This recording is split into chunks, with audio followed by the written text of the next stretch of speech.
I was asked to say a few words about how Brexit will affect the NHS. But this morning we rallied in Bond Square, and it's a symbol of the reconciliation and the friendship across Europe. A Europe of peace and cooperation, working together on problems that no single nation can solve on their own.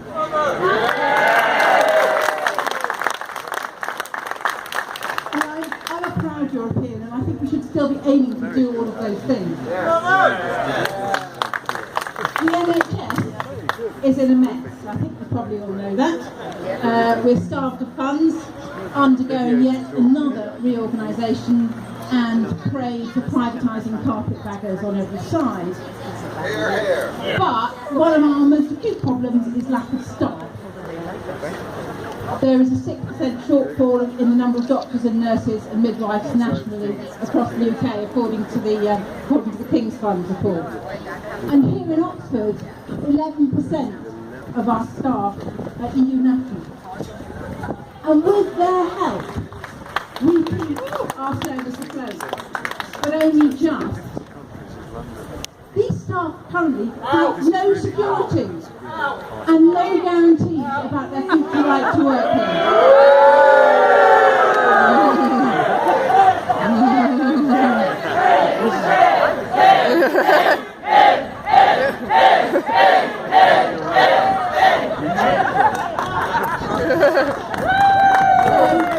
Going back to our staff, they don't have any guarantee about their right to work here. So, are they likely to stay? I mean, if it was you, would you commit to a house? Would you put your kids in school if you didn't know about the future of your employment?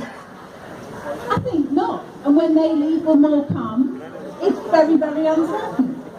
And an even higher proportion of our social care workers are EU nationals. And we're really, really grateful to them for all the work they do looking after elderly people, disabled people. It's really unclear who's going to do their work.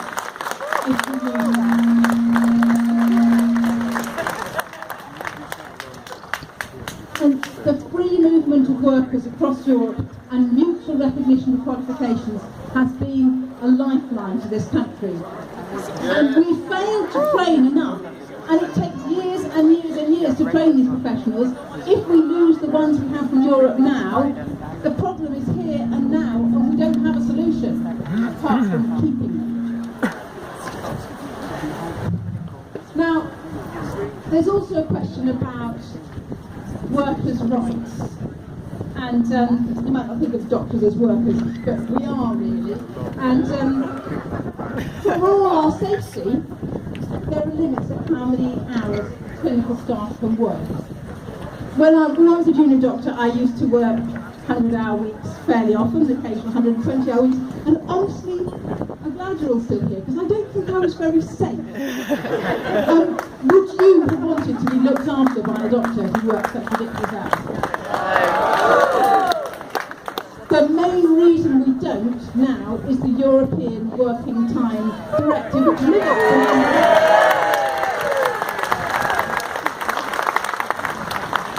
when this protection goes, and it looks like it might well, we don't know what protections doctors will have.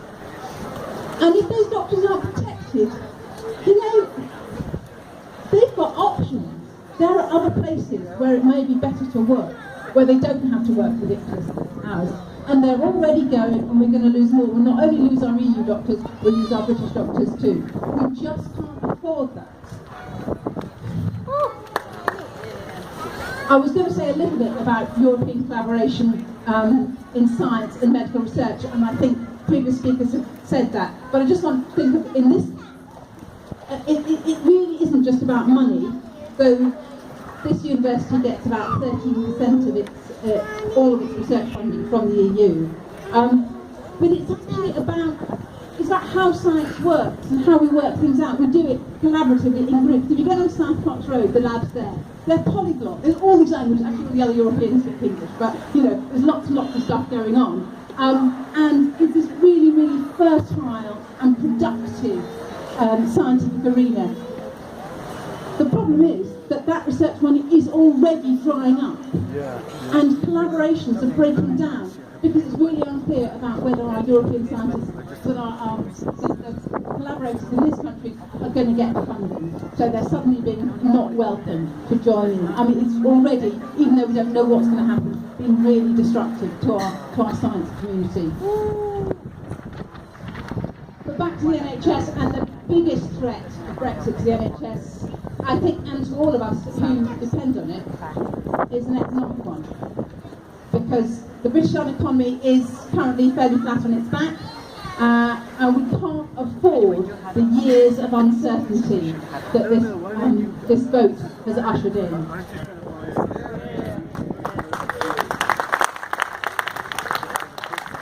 Unfortunately, unless something drastic changes, we must expect to be poorer.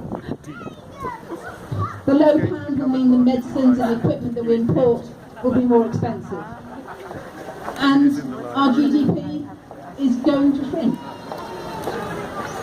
There will be more austerity cuts, and they're already planned for and in the pipeline in the shape of the sustainability and transformation plans.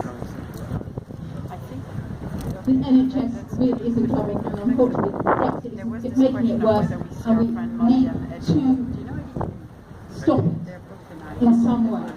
We need to put ahead.